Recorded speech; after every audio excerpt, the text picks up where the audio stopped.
Welcome to the Queen Divas, Queens of Fitness podcast.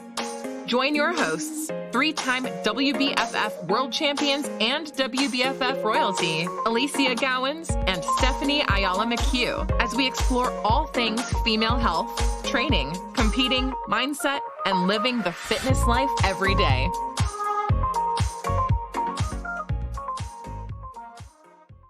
Hi, everybody, and welcome to the latest episode of the Queen Divas podcast, where my beautiful co-host, Stephanie Ayala and McHugh, and I talk all things health and wellness. Hey, Steph, it's good to see your face. Hello, Ali. Oh my gosh, it's so good to see you. Your face, you're getting leaner, woman. I can see it. Oh my God, how funny you even say that. I was just saying to Jacinda before I hopped on that literally all I am is a massive balloon face in this screen because the way Christos has got the camera, it's like, it's literally all you can see is the playpen, a computer, and then my big moon face. Oh, come on. It is not even a moon face. You've got like the best jawline and cheekbones, and I'm sure everyone's seen you in I'm person. actually can attest to that. Still squeezing the last bits of juice out of my growth phase. We made an executive decision to, not start a cut phase to Worlds at 20 weeks out like I normally would, but to take it down to 16 weeks, purely because I needed to try to grow back as much of that, glute size and depth in my side profile that I had lost. So I'm really pushing hard to squeeze this last remnants out, and my calories and my carbs, while everyone else is posting 20 weeks out, shreds begin. I'm like, shit, man, my calories and my carbs are going up. Like, yeah, what trade you on? I'm not there yet. That's the best feeling though, and to actually touch on that, because I think a lot of competitors will get in their head, right, watching what other people eat and, well, they're on these calories and they're cutting over here, I should be cutting. Stay in your lane. Okay, if someone else is doing something else, please just remember you have your own program, and if you have a strategy, there's a method to the madness. Exactly. Okay, so just make sure that you're following your protocols, because sometimes, like Ali said, people mentioning 20 weeks out, they're starting their cut, and maybe you're still building, and Ali's in that, actual approach right now. Yeah. And that's the biggest thing that she needs to focus on is her foods, is maintaining her muscle, sustaining the growth, and promoting as much growth as she can. And was trying to, sort of really reclaim some of that lost mass. And, look, the benefit to this is that I've got over 2 decades of weightlifting under my belt, right? So training isn't new to me, and I've got really solid muscle maturity. So the benefit is, the downside of that is to grow brand new muscle. So muscle in a space that I've not yet sat with before is slower than the newbie, but the benefit to it is that I can regain what I've lost to the level that I previously had quicker, which is great. So I've been working so goddamn hard to try and bring these bad boys up. And, look, I think the biggest surprise for a lot of people might actually be that I'm still eating the same foods and the same meals that I was eating when I was in prep last year. I have not really deviated. I've had some flexibility leading into the wedding and obviously around the wedding. And I had, a little bit of flexibility post that process too, where I was allowing myself to have like a date night sort of meal with Christos and what have we off plan. But when I say off plan, let me caveat that, because I don't go and eat shit food. I don't go eat processed stuff. I don't go eat fried stuff. I don't go eat, really just sugar-laden, highly processed items. I just don't. It's just not my preference. I'm not demonizing them, but I'm just saying that that's not my preference. It's not what makes me feel good. It's not where my palate goes to. It's not what my desire to eat when I'm going to have something free, sits in. So I will still go to places where I can get something relatively similar to what I would normally be eating anyway. Correct. Mm-hmm. So I think a lot of people might find that odd to hear, but in a structured off season, which is what mine has looked like, I'm probably even more dialed into it than I am in my actual prep phase. And instead, it's just focusing on different things. I'm not focusing on shrinking and getting smaller. And I was talking about this in my story, and I've mentioned this in a few posts I've done over the last few weeks. I've been more focused on growth and performance and recovery and, looking at the balance of my hormones and looking at my microbiome and a whole bunch of things that I've been, investigating, doing tests on and then trying to optimize. So it's just a completely different approach, but I'm not going crazy, and it's not a free for all. And being in higher calories doesn't mean that it's just about making absolutely everything and anything fit. I'm still trying to keep balance and consistency in my meal, my meal structures and my meal timings. And yeah, it's just, I think if anyone was to be a fly on the wall in my house and see what it looks like in an off season, they'd probably be a little bit shocked. They'd probably be expecting it to be different to what it actually is. And I know that's not the topic of our conversation, but it does into it in some respect, because my results are a product of my environment, right? Exactly. A lot of it is the product of my environment, and this was going to be our discussion for today. Structure, right? Like, correct. It's where you're at and how you thrive. And what I was going to say was, Ali, you thrive in structure, as do I. Like, if I have, something that wrecks technically everything that I do day to day, it really throws me off, and it takes me quite a while to get back on the rhythm of things. And I do notice that, oh my gosh, my environment, everything that I do is what affects me mentally and physically. And I think this applies to everyone across the board, which is why today we're diving in how your environment affects your growth. And I think this, like I said, it goes in just so many ways. I really do think that the people we associate with, right, our closest people, absolutely, are going to be like the closest 5 people, right? We've heard that so many sayings so many times, and I love it because it reminds me that maybe those 5 closest people to me really are going to dictate kind of my success and my growth and my growth rate, right? Because if they're stagnant, I'm probably going to be stagnant too. If they're growing, I'm probably going to be right there rowing the boat, growing with them, right? And we have to realize sometimes it's a hard reality, but sometimes they're the closest people to us. And even though we love them, and this doesn't just apply to just relationships, of course, this is going to go and stem into even, our body. But firstly, I think it's our mindset. It's how we feel, our emotion and our connection with humans that's going to give us a ripple effect of a roller coaster of how we react to 100%. Our city. And so, look, if we looked at this from the point of view of resilience, right? So building resilience and having the capacity to have a cup that doesn't get overflowed. So if we think about our capacity to handle stress and, all of the things that come at us day to day as a big bucket, and it's your resilience bucket, and you have so many things in that are your normal day-to-day stresses, and then you add training on top, that's another stress, and then you add managing kids, managing a house, managing a husband, like whatever it is, everything starts flowing into this bucket. Now the size of the bucket is what matters most, because that's going to dictate how much you can actually handle this stress. And I think if you have the capacity to have an environment that doesn't add unnecessary levels and allows you to work on the things that actually broaden and grow that bucket, that are conducive to that, then you're going to be able to handle everything in life a lot better, right? And I think, if we look at this from the immediate circle, then I think this is probably one of the biggest things we see clients struggle with. It's that they're not having support at home. They're not having, friends and family that are embracing their journey. They're not making positive comments. They're adding the stuff to the bucket that's going to have the bucket overflowing versus, still room to put some more stuff in. I think that it is a largely under observed area, when we're coaching with clients. I think a lot of people think it's all about the macros and all about the training, and it's all about, how we move and what we're putting in our mouth. But largely, if you are incapable, because training is a big stress and dieting is a big stress, and these things put, more, I guess, emphasis on that bucket needing to be capable of handling more, right? If you are in an environment where you're not being supported and going through that, and your threshold for stress is low, then there is no way you're going to succeed. I think, looking at this is super important. And I think having a respect for the fact that you can actually only tolerate so much, the body can actually only tolerate so much, is really profound.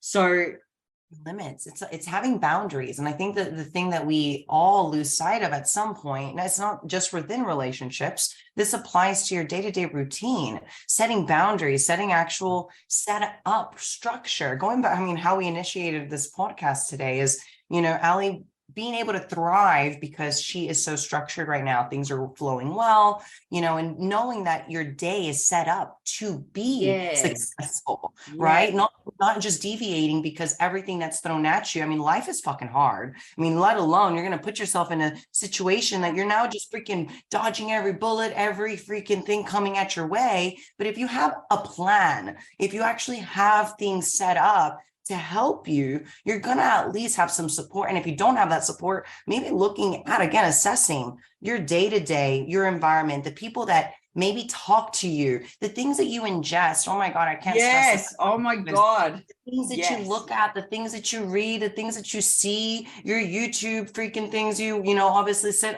on your phone and probably go hours. I mean, I know so many clients that just pass their time on YouTube. And it's, I mean, Instagram, of course, everyone's on Instagram, I think at some point scrolling, but man, YouTube takes your time because they go on a video and then they'll literally sit there and watch it for quite, you know, some time. Yeah. So, and then it populates more videos and the algorithm gets you. And you know what? Like, I was actually just saying this to Jacinta yesterday.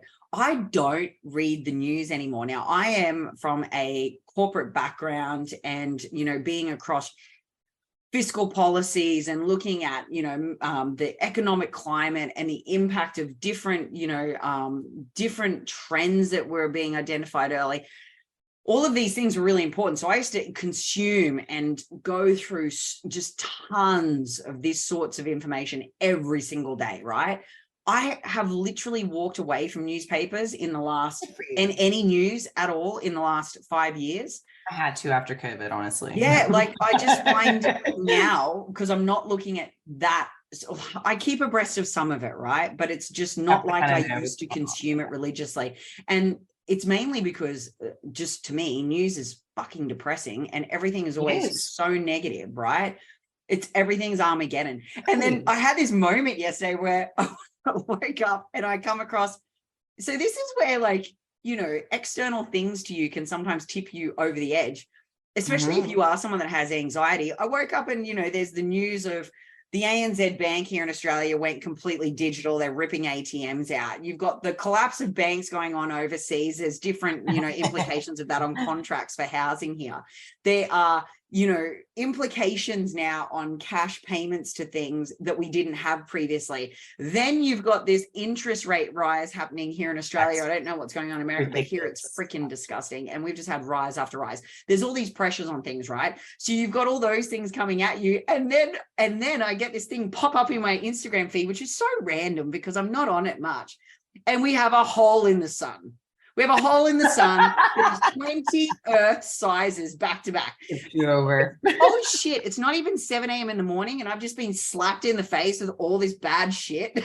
Oh God. You're right, though, and this is right. When you talk about ingesting and what you consume, I had to actually turn. I rang Jacinta, talked about the sun, shut my phone down, and went, "I'm not looking at the news again." That's it. That's me quite often, Allie. And I think it's because I need to walk away from the shit that's going on sometimes in the world. But I'm like, wow, I need to stop reading this news article right now. But you just I mean, I will fall. I'm not going to lie. I'll fall in that freaking hole of being, you know, reading, because I'm someone, again, you and I both, we like to go through studies. We'll like to be up to date with what's going on, like obviously in our fitness realm. But for me, I'll sometimes end up reading and I'm like, get stuck on even a TMZ article, I'm not going to lie. And I realized the rabbit hole that this causes. I'm like, I don't give a shit what Kim Kardashian is doing right now, but literally I'm sitting here reading it, you know? So, and it's what ends up happening when you do not manage your time and you do not manage what you're ingesting and where you're really kind of putting your merely your mind. Because if you're going to spend time with something, it's better to grow and try to learn. And I think that's, again, been my biggest mission this year. And I really, really have emphasized positive consumption, right? Positive consumption of positive stuff. Yeah, just trying to be a student again, because I think for that, if we just switch the flip and trying to, you know, not just stay in one thing to have a skill, just have lots of skills or whatever your interests are. I find that there's just playfulness and there's something amazing about, you know, being young again, or having that innocence of like, I don't know what's going on. I don't know how to do it. And heck, this is hard. And, you know, I've had a lot of reality check moments in these new skill sets I've tried to, take upon, like, coffee barista. I actually ended up going to school. I just recently enrolled myself into school because I got so frustrated. And I'm like, Steph, what the hell? Like, you're a beginner. Why the hell don't you take yourself to school? So, I mean, literally, here I go. I mean, I enrolled because I really did want to learn and I didn't want to just quit. I realized it's going to take more than just a couple YouTube videos. I mean, and if you're trying to learn training, FYI, just the same, this is what we see, right? Everyone's just trying to learn how to train just from YouTube videos. You have to really get yourself in the trenches and obviously learn how to train. Yeah, and just recognize that the mastery of a skill takes how many thousands of hours of practice, babe. It's not like you just walk in and all of a sudden, you can deadlift. Sometimes you just think, you're like literally, you're doing that shit for thousands of hours before you master it to be able to load. Well, you know what I mean? Like it's true. It's true. And so that's another reason why, I kind of changed my whole mindset of like, what is my environment? What am I doing from day to day? Is this even servicing my skill sets that I'm trying to learn? Is this helping me? Is this positive? Is this going to really service my growth? And then you start looking at those people around you. It's not just your day-to-day structure, but then those around that you want to learn from, or those that support your journey, like you had said. I think that that's the biggest thing, us having support from friends. Yeah. It absolutely is, in any pursuit, whether it's, learning its new skill acquisition, or if it's, doing something challenging, or if it's something that sacrifices time spent somewhere else. They've got to be okay with it and they've got to be supporting it, right? I truly believe that. And I think if we take it back again to clients we see day to day, how many times have you seen someone completely derail off their goal and their objective simply because they're made to feel guilty, or they self-sabotage on the back end of their environmental factors? Like, we see it all the time. Oh yeah. It's hard. It's hard to be alone, and it's hard to feel alone, and yet alone, technically do it without any guidance or any type of support. I like to think of the plant analogy, because the plant analogy, and right here, it's spring here in the US, it's turning into a beautiful season. Everything's getting warmer, which is amazing. And, flowers are starting to bloom. And I also took on like more of a green thumb. I've always had, honestly, like the love of plants. I've always had plants at my home, but recently, over like the past of maybe 9 months or so, I've been collecting more plants and more so, and you watch their growth, and you have to replant them and repot them.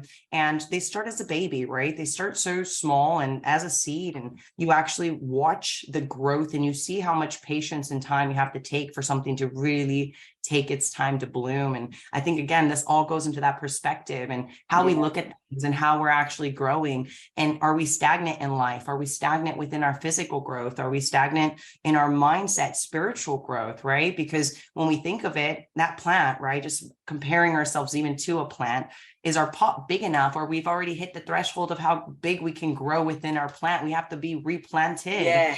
We grow for us to grow again.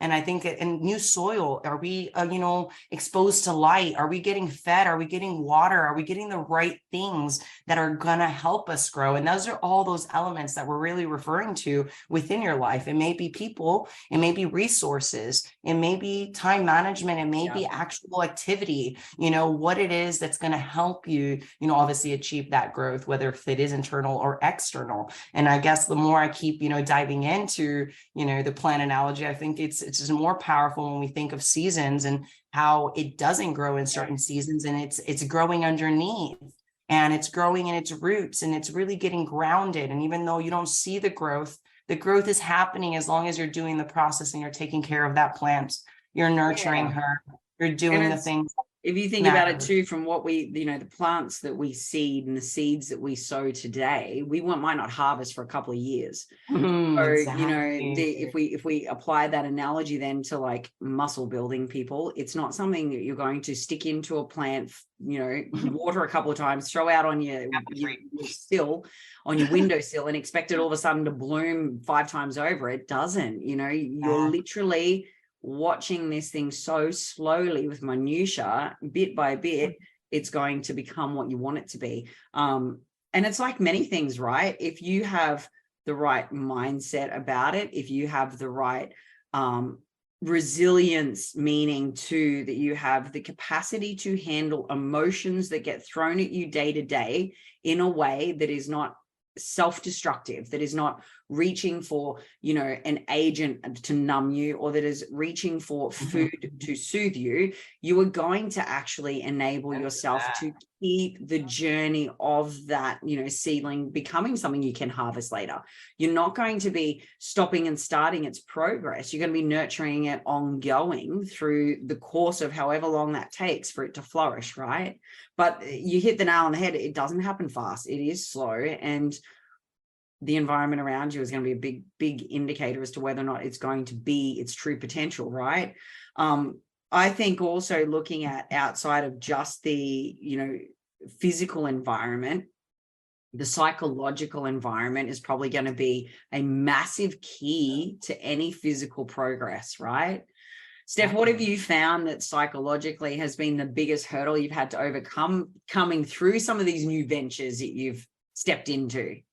You know, the biggest part, and I think this is the biggest reminder for all of us is, and I keep reminding myself, is I'm a beginner in this process. Yeah. I can't expect myself to be, you know, where I want to be tomorrow or in a week's time. I shouldn't be, you know, down at myself. I shouldn't, you know, I have to remind myself that this is a slower process when we're beginning. And I think that that's beautiful, because I'm so used to being, I guess, in our advanced stage, right, Ali? Like we're just so used to being the professionals, or the ones that know kind of, we don't know it all, but we definitely know a lot, and we know kind of what to do. And I guess having the humbleness of knowing it's okay to be a beginner, and I'm a student and I'm going to learn. It's going to take time to master this, but it's going to be beautiful in the end. And I'm harvesting the seeds. I'm planting those seeds. I'm going to nurture them. I'm going to watch them grow. I'm going to continue making sure I replant them when it's proper time, when they've grown to their,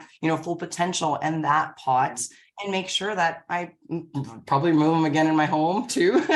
You know, because that's another part. Like some of them, yeah, they didn't make it. And I think this is another part, like that I've been learning, that the psychological side is like you get mad, you really do get angry, the emotion that comes into this, you want to give in the towel. And I'm like, wow, this isn't even training. This has to do nothing to do with, you know, a physical exertion. Yeah, but it's a different kind of challenge on you, because the physical side of it's the easy part for you nowadays, right? Because you've already mastered it. So this is a new stretch and flex in a completely different zone of your being. So of course that's difficult. Is it fair to say that surrounding yourself with the right people and getting, you know, into environments where people are professional is leveling your game up?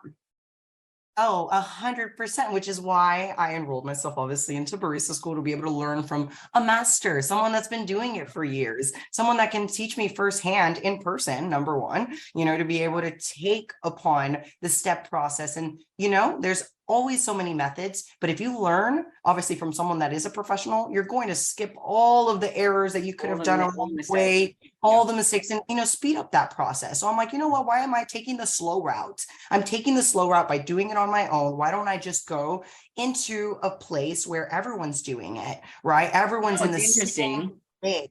You know what, it's interesting. You're just demonstrating your coachability, and you're just demonstrating that as a coach, having coached for years and been coached for years, you recognize the actual empowerment and power of having someone that is going to show you the way, that is going to level you up, that is going to challenge you, and that is going to make you accountable for your practice and your execution, right? So to me, I just think it's really cool to see you going, hey, you know what? I just need a new coach in a new space, in a new area that I'm a foundational beginner in, all over again, right? Which is pretty cool. I love it. It was such a fun, honestly, experience, and everyone around was a coffee lover. So you get to meet and, you know, network with other different type of people. And I think you get to learn from other individuals. And I find that very empowering, because they're like-minded. They're in the same interests, right? They're all trying to learn as well. They're in the same course, in the same class. And I think, again, like the learning aspect, we grow as an individual. Like we all grow, no matter what skill. Again, this is just me just trying to learn coffee, y'all. Like this is super random, right? But I really, it's actually not easy. Let me just say this as someone whose best friend owned like an incredibly successful cafe for nearly 10 years. I'm telling you, I've given that a go, and that's not freaking easy. So I will always go to a coffee shop and get my coffee because they'll do it better than me. Oh, I got you, Ellie. I'm at the point that I'm starting to be a little more confident. I mean, you know what? I'm actually going into the things that I feel like I've gained along the way now, because I definitely am talking about the struggles right at the beginning, but I've also gained some confidence along the way, because at the beginning I did want to quit. I'm not going to lie. I was just like, this is too hard, way too complicated. All this cleaning process on top of this is like way too much. I'm like, I don't even like doing meal prep cleaning up, and this is making me do it every day. Like, this is so extra. But I didn't give in the towel. I definitely bit my tongue, and I was like, you better not fucking give up, because it's too hard, right? Like, nope, I can definitely do it. I'm just going to suck it up, start doing a little more courses. And again, that's when I went with the self-taught route, that I was picking up a little pace, but definitely not at the amount that I was able to get taught within a 4-hour course that I was like, yes, definitely hands-on. And, again, I was able to be lectured and ask the questions, and, again, just be able to just learn a lot more in depth about the machines, about the coffee beans. I mean, guys, I really dug in myself into having a lot more exploration about the roasting, the grinding, the extracting of the espresso bean. I mean, don't get me, like, I'll keep going about the coffee if we get me started. But anywho, trying to make sure that, I also enjoy it, because I find that this is also a new hobby that I've found such true enjoyment that it actually takes away some of that stress and it unwinds me. If you ever find that hobby, maybe music for you, maybe learning an instrument, you think it's too late for you to learn an instrument or to do music, heck that. You need to freaking stop thinking that and start picking up maybe some lessons, maybe piano lessons, guitar lessons, whatever instrument you've like always wanted to do. Age is a freaking number. You can put yourself and your mind to something and learn it no matter how old or how young you are. It's just about honestly putting the time towards it, because I have always used the excuse, I just don't have the time. I don't have the time for that. Right. So we need to stop. Everyone always uses that excuse. I really love that. Look, I think that probably drawing upon a lot of what you've gone through, that's given you the resilience bucket being quite big enough too, has allowed you to step into this as well, I think. So I think anyone listening to this, Steph doesn't have emotional coping issues. She doesn't have, self-destructive behaviors. And I think that actually seriously helps. But you obviously did go through a little bit of expansiveness and awareness and maybe some change in your current environment and the people around you. Do you want to talk a little bit about that? Oh, it was more from daily practice, right? Like if we're going to be doing something, we have to invest ourselves to do a little bit every day. And I think that as a student, you're trying to learn, right? So you're just kind of ingesting, a little bit more. For me, it was maybe following a few people that I would like, I've never followed before. I've never followed coffee shops. I've never followed baristas, and, they're technically lifestyle of how they perform in the kitchen, because it's again kind of emulating and following in their footsteps at the same time. Everyone has their own way, everyone has their own style, their own technique. So you're just like learning, right? So for everyday mornings, I like started picking up my own like ritual, essentially like setting up the coffee, grinding it, and learning how to extract it properly. So it's really a system thing. And I think setting it up, and actually that's what reminded me that it was a step-by-step process. And it brought me to learning as a beginner. I'm like, wow, I have to write down everything that I have to do because I don't remember the order I'm supposed to do it. Yeah. So if you are a beginner, maybe making that checklist as to the order you're supposed to get things done, or maybe organizing things in a manner that you don't have to think as much, because I would get frustrated that I did the things in the backwards order. I'm like, fuck, I did this backwards. I like brought the milk before I did the espresso, and now I did the cleaning. Like again, so you get frustrated and you do want to give in the towel when you fuck up, but at the same time you start easing up the process for yourself by being able to make maybe a checklist for whatever it is that you are doing. I felt like that helped tremendously. Then I started easing up that stress of thinking and just started doing. Can I ask you how many coffees you're making in a day? So luckily I have Carrie here, so I can give him some coffees. So I can make him a coffee. And I can Are you sleeping, Stephanie? I am sleeping at the moment. We highly stimulated. You know, my cortisol management has been handled because of Calm Revive. Okay. Like seriously, I'm good. But no, I've only limited because of this. I've limited myself. I just make sure I give a coffee away, to be honest. Like I'll like have my brother come over. I'll invite people over to make them coffee. Just come have some coffee. I'm making you a latte, okay? But no, it's really mainly Carrie, myself. So about 4, and that's 2 for me, 2 for Carrie. So it gives you a lot of practice. I mean, 4 lattes is quite a bit for milk frothing as well as extracting. Yeah. I had to already clean my machine and like descale it, which I thought I got to admit, it's the cleaning of the machine that would be a big bump on for me. I'd be like, yeah, I'm out. That's like, I don't know. I actually don't have time for that. Oh, look, again, I said the same thing. I even told Carol, like, we should just return this machine. Like, I don't think just return the machine.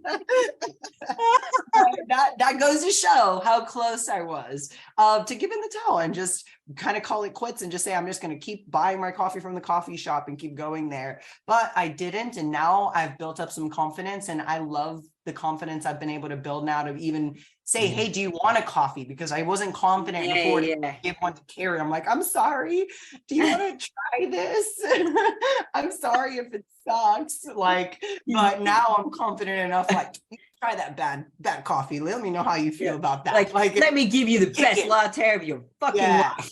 I'm pretty good now. I mean, I'm feeling pretty good now. Okay, I'm not a barista yet, but I'm getting there. I'm learning. And again, just to encourage anyone to really check, because again, I was having to check myself, right? Like check my environment, check, do I have all the essential, I had to order some tools. I had to, again, resources. Are my resources in check? Was that something that, you know, I needed a little help? And I did learn that I had to have a couple extra things to make it a little more seamless. You know, obviously like the tampering is one part, but did you know you have to have a lever to make sure you lever off the grinding of the coffees? I had no freaking clue. Like what? I have to balance out the actual coffee grinds now. You press it on like that, right? Yeah, you already did it right. Like I came into the instructor, I'm like, yeah, I've been doing it. Like, I don't know if I'm pressing it wrong. I like press it. I can press it like this. And he's like, you're already doing it wrong. And I'm like, you're already doing it. Okay. All right. Jeez. Yeah. So it's the same thing, learning any movement with even fitness, guys. Like if you don't have a coach, it's fine. But are you following the right instructors? Are you following the right, you know, people that are going to be able to help you and teach you the right methods? And I think is the safest way. You know, are you communicating the why behind your purpose for doing it, right? In a way that is demonstrating, you know, how important it is to you, to your broader circle, so you actually get teammates that are rowing the boat in the same direction and not putting holes in it in the back while you're trying to row yourself at the front, right? Because we see this a lot. And I think, you know, whenever you're going to be stepping into something new, I think it is really wise to take a quick temperature check of your surroundings, your circle, your resources, do a checklist. Have I got everything I need? Look at your resilience bucket. Am I super freaking stressed in everything in life at the moment? Well, maybe now isn't the time to apply more stress. Maybe we need to deal with the stress you've got, increase the size of your bucket, and then you can throw something new in. You know, for our athletes out there, maybe it's a case of delaying a stage because you might need to actually move into a growth phase and reduce the stress you apply on yourself before you actually look at, you know, ramping things up again. I mean, there's lots of different ways we could look at this, but I think that the environment itself for most people is what's going to be the make or break. And it's not the only part, but I think it is something that people just forget about. You know, they really do. They think I've got this brand new, downloaded this brand new app, or I've downloaded this brand new challenge. I'm going to be kicking goals. I've got my meal plan. I've got my exercise plan. But, you know, if you don't have all of those other variables, which are what we would probably call a soft skill area, you're not going to necessarily make it, and you may not get the result you want, right? I think it's super important to look at these things. You're setting yourself up for success, or you're setting yourself up for failure. And you have to look at those surroundings and what they're doing. Are they setting you up for success or for failure? And sometimes we don't realize that we're actually shooting ourselves in the foot and setting ourselves up for failure. So look at not just your surroundings, but look inside, look at your why, look at, of course, what your passions are and what things that actually bring you to life. Because I think that, again, at the end of the day, we could be running in like this hamster in a wheel and be doing the motions, going through life and just kind of doing what we think we need to be doing. Yeah, rather than what we actually want to do. What makes us passionate. Yeah, exactly. And I think the other thing too is, when we're looking at people that we want to follow, don't follow people that make you feel less than, or like there's a hole in your life, right? Like if you're looking at someone's 5-second reel and you think that their life is substantially better and you're lacking in some way, then I would get off that. It's not going to serve you. But I see that happen a lot too, where they fall into the trap of thinking that someone's life is so glamorous, and it usually is not. I always say that social media is it's like nostalgia. It's a dirty fucking wire. It only presents the best moments, right? It doesn't give you all the shit that happens behind the scenes. And unless you're following someone that's quite real and will share it all with you, you don't see it. So, I'm a big believer that look at only what you want to achieve out of your sphere and try to focus on that lane and try to build the robust team you need around you. Try to, make sure that all of the resources and tools you need are there and that you're well equipped.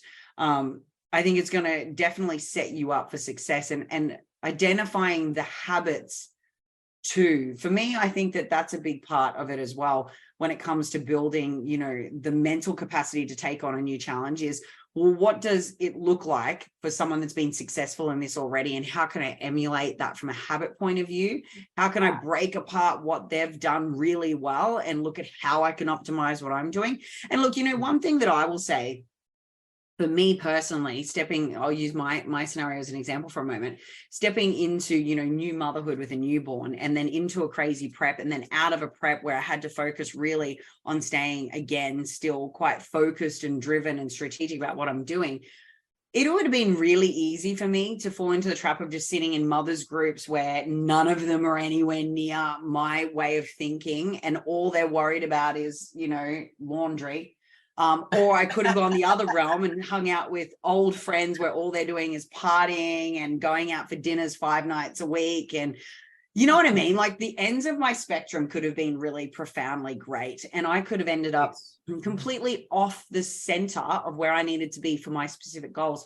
So what did I do? Well, I 100% made plans with people that align to my goals. And what I mean by that is I make catch-up plans around breakfasts that are easy to track and I can replicate my meals. I have a date night to connect with Christos outside of parenthood that is still done with steak and at a steakhouse and trackable. I then do, fun activities, and I go rock climbing with my best mate. Like I will do the things and I will surround myself with the people and in the right social spaces that don't derail me, and I think this is another example of where environment day to day can 100% impact you, right? I also don't consume negative shit, and I stay off of the news because I don't want to hear about freaking big holes in the sun and all the banks failing and all the shit. I'm like, I'm out of here. See you later. Gone. Don't fall apart on me, Allie. Don't. I lasted 5 minutes. Fucking see you later. Far out. But I hope that also gives people a little bit of an insight too about how you can make just really informed decisions about where you place your space, where you sit inside of things, and who you allow to be around you, but also the choices you make for where you frequent and the things you consume and digest. Like I think every single person could take a bit of a stock take about how they currently go about things and improve at least 3 things in their immediate circle straight away. Oh my gosh, yes. And it's just so important to just remember that your energy is really, really priceless. And it's so valuable that not everyone deserves to even get your energy. Like they don't even deserve to really get your attention. And sometimes we pay attention to things that don't deserve our energy or our attention. So we need to really block out and really just clean up some of the things that are deservicing us. And it's hard sometimes because it's an attachment, I think, to our habits or our day-to-day just routine. It could just be you scrolling on the phone because it's a habit at lunchtime. You just scroll the gram or scroll Facebook or whatever it is. And it's just while I'm on lunch, there's no harm to it. But what could we be doing with that time instead? And that's what I asked myself. If there was ever a moment that I could have spent a little extra, 20, 30 minutes doing like an app that essentially was just going to be scrolling or just looking at videos, I could have totally been learning, or I could have been doing something that is going to help me, or service, maybe, or at least just made you happy, right? Like spending time with family. Just passionate. That's joy in my life. That's 100% my thing at the moment. Is that the minute I get space, I fill it with George, and I fill it with, Christos, or I fill it with my very tight circle of friends. And we, it's quality time. Like for me, time is the priceless thing in my life at the moment. And that's 100%, effort and energy flows where you invest time, right? So they go hand in hand. So you are right. It is your energy and your time that is the most priceless thing that you've got. And I think it's your greatest asset, but also your biggest weakness if you put it in the wrong places. So, for me, I'm like, that's where I channel my time and my energy. And I don't have time to waste in spaces that don't fill the cup in the right way and that overflow my cup in the wrong way on my bucket, because I'm building a big ass bucket over here. Hey, I love that analogy about the bucket, And I think it's really important. I use it a lot with my clients. Like we talk about things like the minute that I can see someone frazzled or overwhelmed. Okay, let's actually break this apart for a second, because adaptation is what we're all looking for, right? So adaptation in the gym, adaptation mentally, the capacity to stretch, evolve, and grow ourselves, right? Now, it requires stimulus for that adaptation to occur. But stimulus without adaptation is just stress. And the only way we're going to adapt is if we are not already overstressed in some form or some way that prevents that adaptation. So for example, if you're partially dehydrated, even by, 2%, your performance fails. Your capacity for having full adaptation to that stimulus in the gym is compromised. You're running at about 80% as opposed to 100%, right? So then if you think that you're walking into that gym session partially dehydrated, plus stressed, plus thinking, plus you had a shit night's sleep because your baby was up at 3 a.m., instead of walking out because you made a bad coffee and Kerry's just thrown it in your face. If you literally have those happen, shit, I'm giving that latte back, bitch. If you have a bad sequence of things walking in that gym session, instead of walking away with 100% capacity for adaptation, or at least 90, you probably walked away with 30, right? So when I have a client that's presenting to me and I know that they're eating adequate fuel, and I know that, as far as I can see, intensity levels in the sessions going well, but we're still not, having adaptation that's at the rate I would probably expect. One of the biggest things I'm going to come back to is let's revisit the bucket. Let's have a look at the bucket. Like, what is going on in your life? What is going on, digestively? Do we have, maybe a little bit of a gut issue going on that could be compromising? Maybe a little too much caffeine, because that does happen, y'all. So actually, 100%. Her getting on the caffeine, it totally is a thing. I have to get on to my clients about how much caffeine are you having? Are you having 2 bangs a day? Holy shit, you better cut that out. 2 bangs a day. That is such an American thing. All my American clients do bang. No one over here does it. Thank God. Y'all, if you're drinking the bang, and I'm not, again, just bashing on the bangs, but cut them the fuck out. They're fucking horrible for you. Yeah, I'd much rather have a cup of coffee, dude. I know. Seriously. People with the bang. Okay, anyways. I always think, and I always bring it back to, okay, let's analyze this bucket. Like, where are we overflowing this mofo, right? And how can we strip back, some of the areas that we need to booster up resilience in, because we're obviously compromised here somewhere, right? So it's, when you're listening to this, it's not always just, like I said, about hitting the right macros, hitting the right training. It's a full combination of that, plus your capacity to handle day-to-day stresses. And this is where today's conversation, could be a powerful one for you, because it might be something as simple as analyzing and doing a, quick temperature check on your environment. Is it people in your social sphere that keep derailing your efforts because they're going out clubbing and, you know, you're doing 3-day benders? Is it people in your family that are not supporting it? And come on, there's no carbs in this rice, just have another spoonful. Is it, which I've got to say, so true. I'm sorry, I laugh because the Latinos will get that.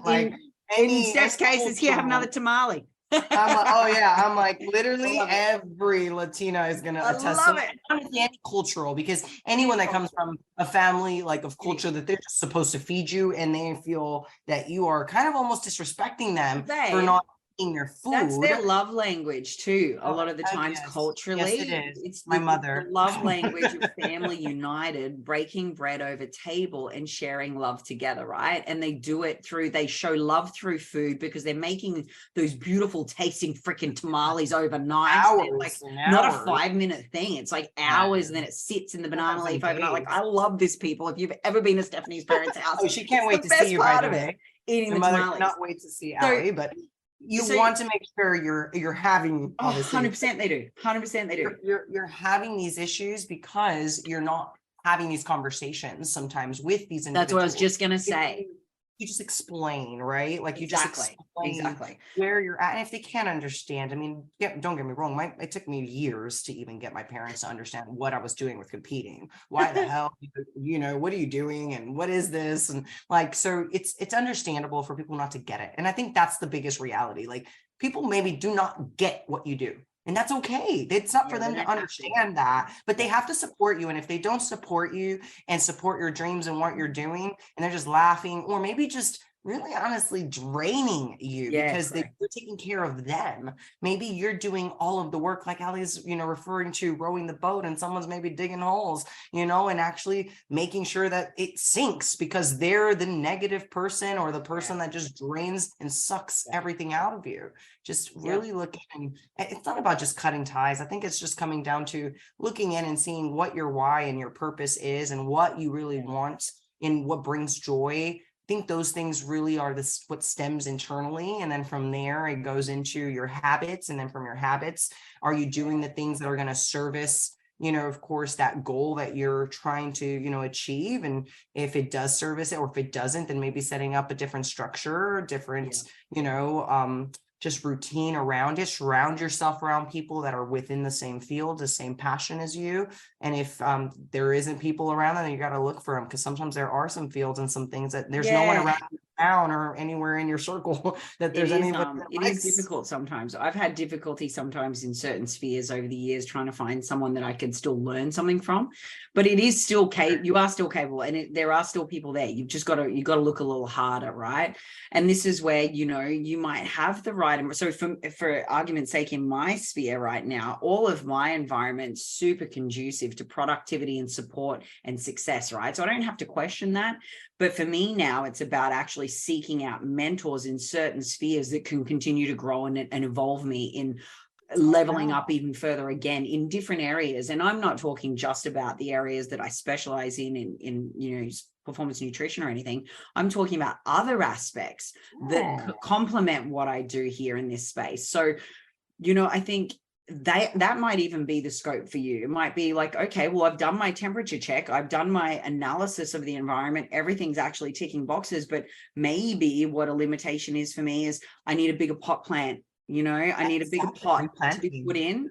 And that might therefore mean that I need more mentoring, or I need upskilling, or, you know what I mean? Like it could be one of many things. So I love today's topic because I think it really will make people think a little bit more about, okay, well, what is my specific goal? What is it that I'm trying to achieve? Am I trying to be a barista? Or am I trying to just make it through a prep? Or am I trying to stick to a reverse? Or am I trying to just simply get my shit together and, you know, set up healthy foundations for my life? Like whatever it is, you still need to check that scan on your environment. And am I equipped to do it? Do I need help and support?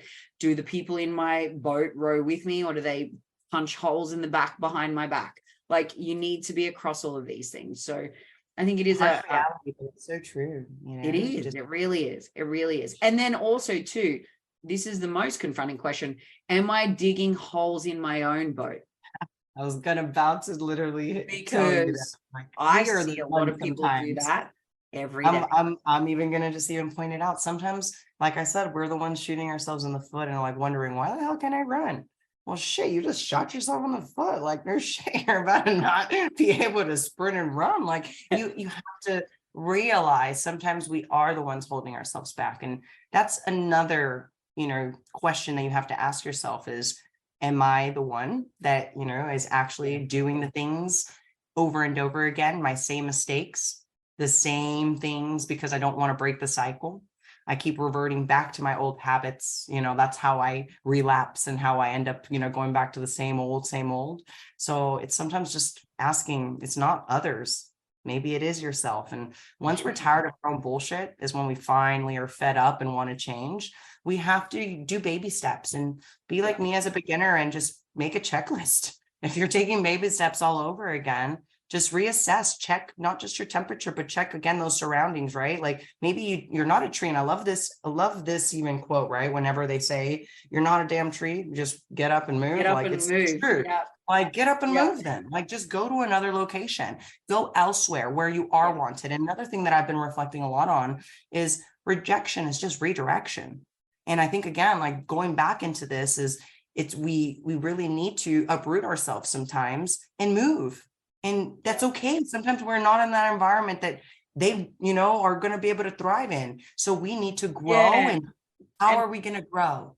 I also think too, that oftentimes if we've been rejected from a space we're trying to step into, we shouldn't always look at that as an offensive attack on ourselves, but maybe that's actually a priceless gift we've been given because it steers us in another route.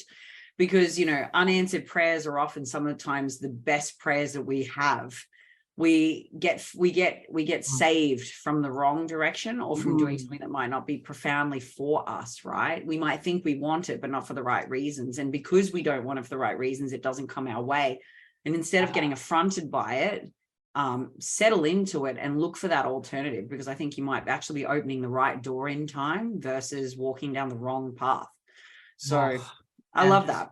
Leave it with that, guys. I hope you guys enjoyed this episode. It was just a little reflection, a little, internal work that I really hope people are reflecting and, doing those hard questions and looking around, making sure we are all growing. We're all on this journey together. It's all self-development. We're all trying to grow. You know what I'm keen for? I'm keen for this freaking latte, lady. Oh, I can't wait to give you it's like almost, I should bring Have you got a mobile? You got a mobile machine? He's going to take one to Orlando? I'm trying to figure this out now. I'm expecting a latte. Days before I guess we have to fly out. So I guess I'm going to be like, sorry, Kerry, I come first today. I'm the first latte off the rank, mate.